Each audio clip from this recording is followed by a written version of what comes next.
A while ago, we were reading through the comments on one of our older videos about building mental toughness, and one comment stood out.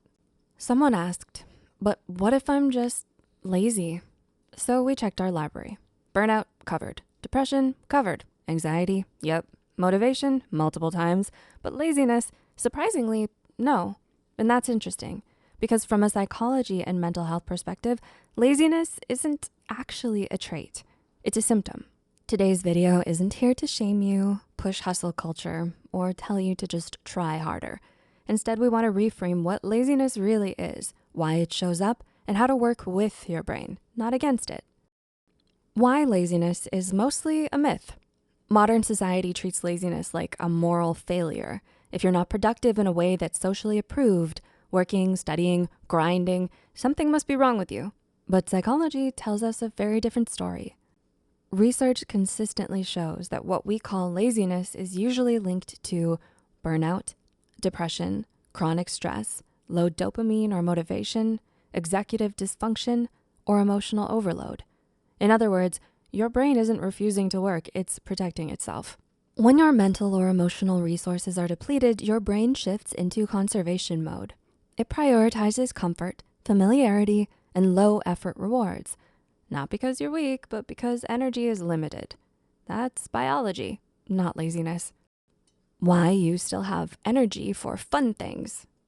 Here's where people get confused. You might feel lazy, but still have the energy to grind quests in video games, or binge your favorite anime, or scroll endlessly. Or yeah, even indulge in things society absolutely does not label as productive. So people assume if you can do that, you're just avoiding responsibility. But neuroscience says otherwise. Your brain runs on dopamine, not discipline. Activities that give clear rewards, progress bars, levels, or emotional payoff are easier to engage with, especially when you're depleted. Video games work because the goals are clear, the feedback is immediate, the effort to reward ratio is fair. Life tasks often don't offer that. So when you choose comfort over effort, it's not because you don't care, it's because your brain needs momentum before it can handle difficulty. The real way to overcome laziness. Momentum. Here is the uncomfortable truth. You don't overcome laziness by forcing motivation. You overcome it by starting where energy already exists. Momentum comes before motivation, not after. Psychologists call this the behavioral activation loop. Action, reward, motivation, more action. So instead of asking, what should I be doing? Try asking, what am I already doing that works for me? And then build from there. If you're already gaming, ask, can I set one small real-life task between sessions? If you're watching anime, can I stretch, hydrate, or clean one surface during the intro? If you're scrolling, can I save one thing that inspires me instead of doom scrolling?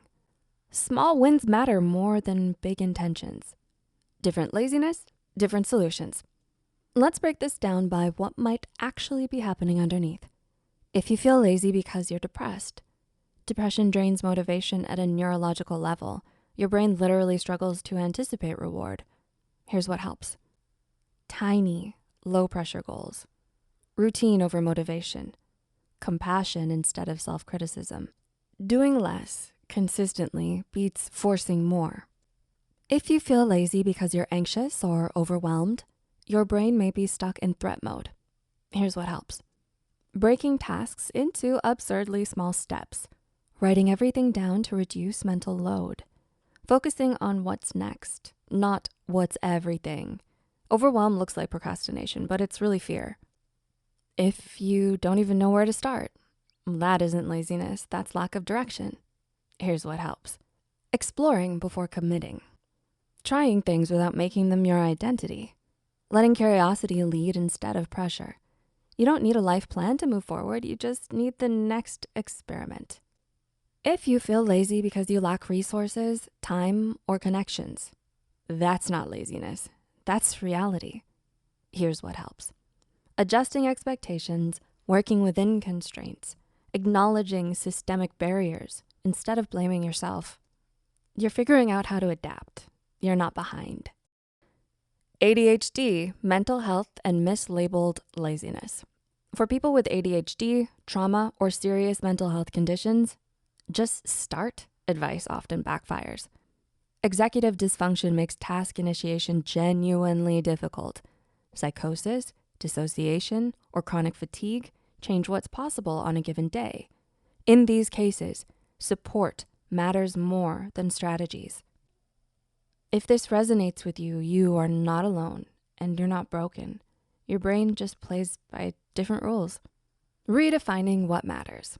Okay, here's the takeaway. None of us are lazy. We're just exhausted, overwhelmed, misunderstood, or living in a system that only values one type of productivity.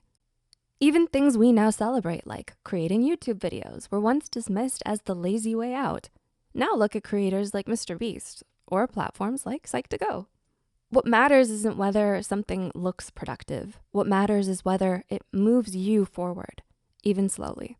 So instead of asking, how do I stop being lazy?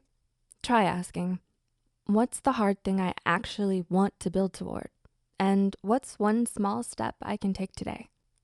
If any part of this video resonated, let us know in the comments how your day is going, even if it's messy or uneventful. Your comments genuinely help this video reach more people who might need it. And if you'd like a part 2, where we dive deeper into specific conditions like ADHD, burnout recovery, or motivation when life feels stuck, tell us what you want to see. Thank you so much for being here, and we'll see you next time.